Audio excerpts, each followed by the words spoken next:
Welcome back to another episode of Jim's Farming. So just a short little video today on the Kubota. So I did actually give it a wash the other night and I recorded this video. However, upon viewing the footage it was pretty dark, so I've just decided to do it again. And unfortunately the tractor is now a bit dusty and grubby. It was sparkling and shiny.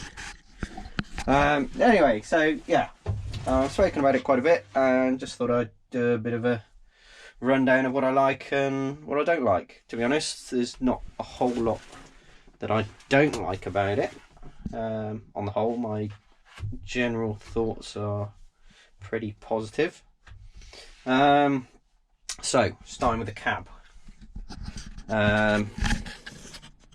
You know, can't really say anything too negative about it. You know, there's plenty of, it's not too pokey, it's not huge, admittedly. I mean, you're quite limited for sort of space if you want to put a lunchbox or something in, you know, down there. There's not a little bit of room there, but not a great deal. The access to that door is not great because you've got this monitor coming up through on that pillar. And here it has. What do you think of the passenger seat? Comfy? Got a little cubby space there. Not a whole lot of room. Oh, COVID mask there. Not a huge amount of room behind the seat either. So probably not something you'd want to spend hours and hours in. You know, some of the John Deeres and Fence have got cool boxes and refrigerated little slots. You sometimes have something in the roof, but here there's nothing. But you know, for me, we're not, you know, we're not working all hours of the day, and generally that's not an issue. So that is a minor negative, but actually on the whole, pretty spacious cab. Plenty of visibility looking around. You know, we've got these wide sort of panoramic doors. Fantastic view out the back. Pillars are just nicely out of the way. Another great thing there, we've got these little mirrors which show you what's going on down by the reels, which I've found to be really handy. And that they came as standard, which is pretty cool. So on to controls. So here we've got the dash. Buttons there for the regen on the DPF. We've got the express start, which kind of felt I'd use quite a bit, but actually haven't really used that much. Quite like to see what it's like on the baler. I think I've said that before. I have to sort of stop and go a bit. What do you want? What? What's wrong? I'm talking. Alright. So we got the shuttle here, forwards reverse. That's kind of in a nice location and pretty easy. You just pull it back to knock it into neutral. Got a horn in the middle here, which is kind of unusual. Not sure what I think of that really. Here we've got the indicator stem and side lights, dip lights, full beam. That's something I'm not a big fan of. You know, I'm kind of used to, it would be nice if you could just like tweak it backwards, forwards for dipping the lights on and off, and then equally have the windscreen wiper controls there, but they're over here, which is kind of a little bit awkward to get to. If you're driving along and it happens to rain, you've got to kind of just lean forwards to get at that. But you know, minor point, it's just different, I guess. Could really do with getting the airline in here. It's got a bit grubby. This is great. So the joystick here, forward reverse shuttle there, you know, little button on the underside there, you engage to get that to go forwards or backwards off there. Haven't really used that much lately. Generally use the left hand shuttle with the loader because hands on the joystick. But yeah, for drilling, things like that, and field work, that's pretty useful, as is the control for the link arms, 3-point linkage on the back, control for there for automatic mode, which is really useful on the road. And this one here changes between ranges when you're not in auto mode. You get three ranges of 8 gears, and then programmable engine speeds there.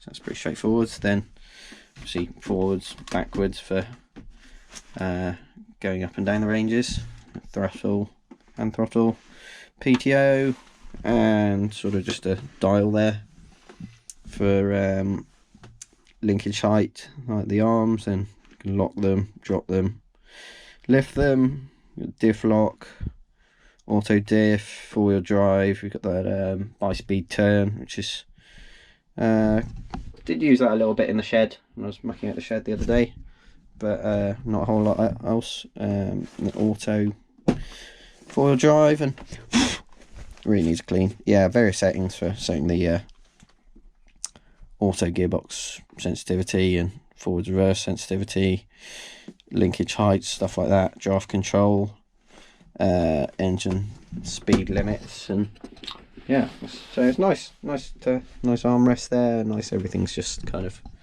within arm's reach. So yeah, I've got 3 manual spools, one of which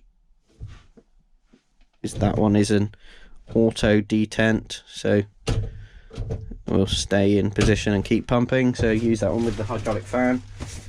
Then we've got lights, flicking all the lights on, heated window, I think that's what that is. Not sure what that one is, maybe a mirror. Yeah, settings for locking out the front axle suspension, and sort of how hard that is, battery isolator, USB plugs, 12 volts, AC, radio, 12 volts, cigarette lighter socket, and a bunch more plugs like isobus, another 12 volter there, and we've got controls for the oil flow on the spool valves on the back, so that's pretty good to have those in the cab. Yeah, so joystick here, I did show you in the last video a little bit of the loader. Yeah, on the whole, like the joystick, works quite nicely, fits nicely in your hand. We've got third service, which we use for the toe tip bucket, and we've got a silage grab, which we use in the summer, but just press a button and tip it side to side, so it's pretty straightforward. And also, yeah, works great with front linkage, as I found, so you can just tip it forwards and it'll stay and float in that position, and then you just pop it back, and yeah, Bob's your uncle. Yeah, gotta say, cab, pretty good, isn't it, Taz? Do you reckon? It's nice? You like the cab? You like that little seat? Yeah? Got a sun visor, sunroof, although it doesn't open, would have been nice. And another thing I'm just gonna kind of criticise a little bit, so you might be able to see down there, you've got the Pto Guard, and we'll go ahead and have a look at it, but in fact I'll just start the tractor up. So to unlock the hitch, pickup hitch, we'll just make sure that's right up. So just have to pull that. I'm going to drop the linkage so far. Now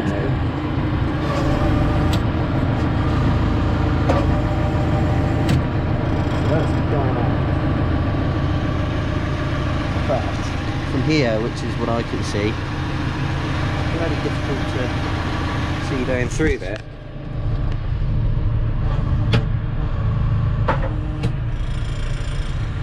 The whole system of it works quite nicely, to be honest, but it is bloody difficult to see what you're doing.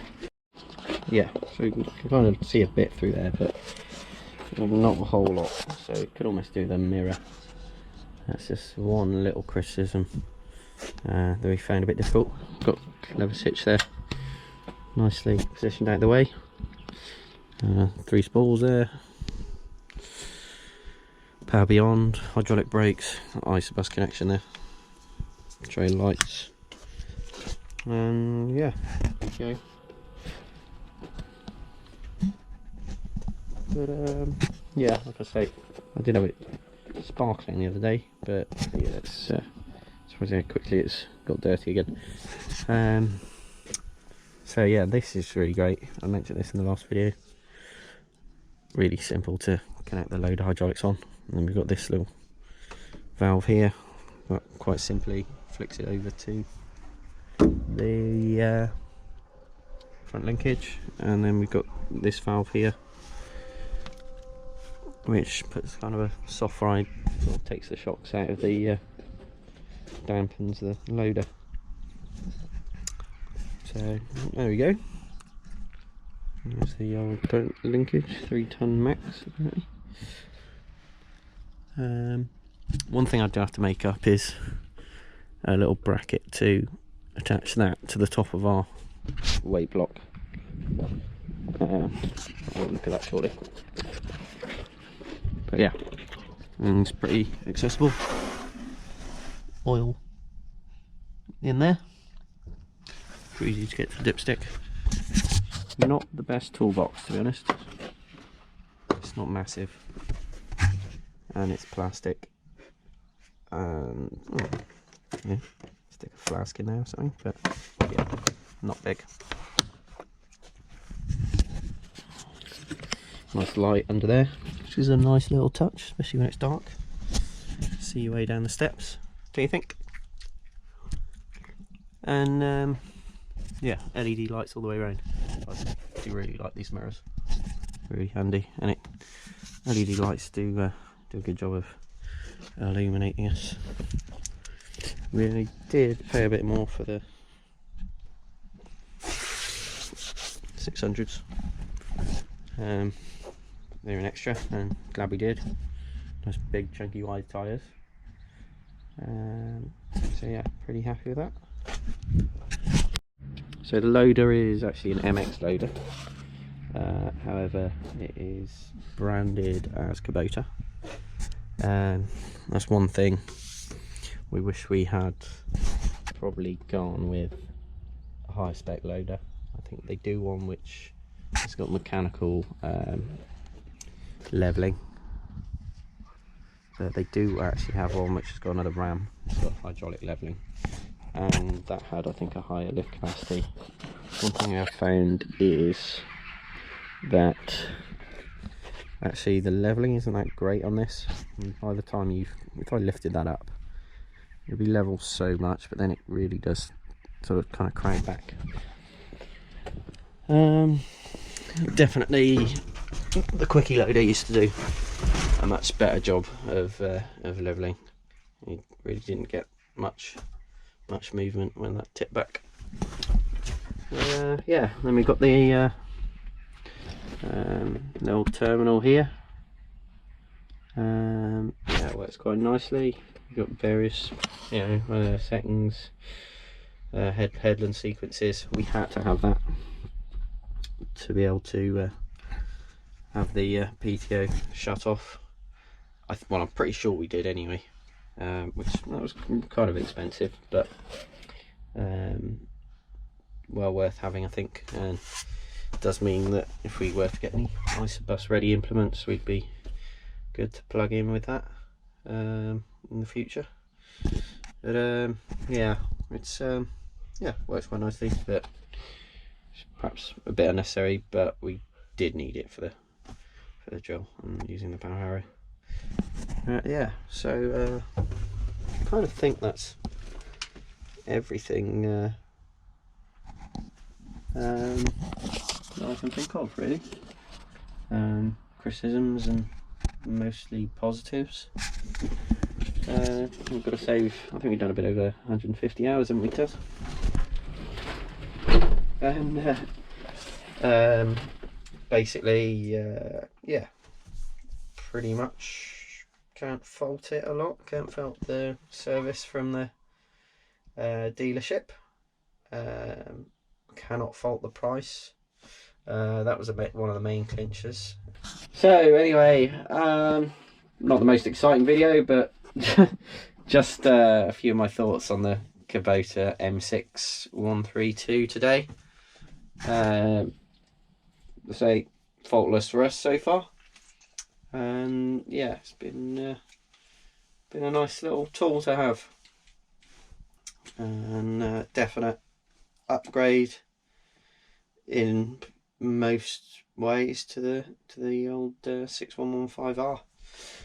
Anyway, so thank you for watching, and I'll catch you again for another episode of Jim's Farming. If you've got any questions about the M6, feel free to ask. I'm more than happy to answer any questions as well as I can. And yeah, catch you again soon.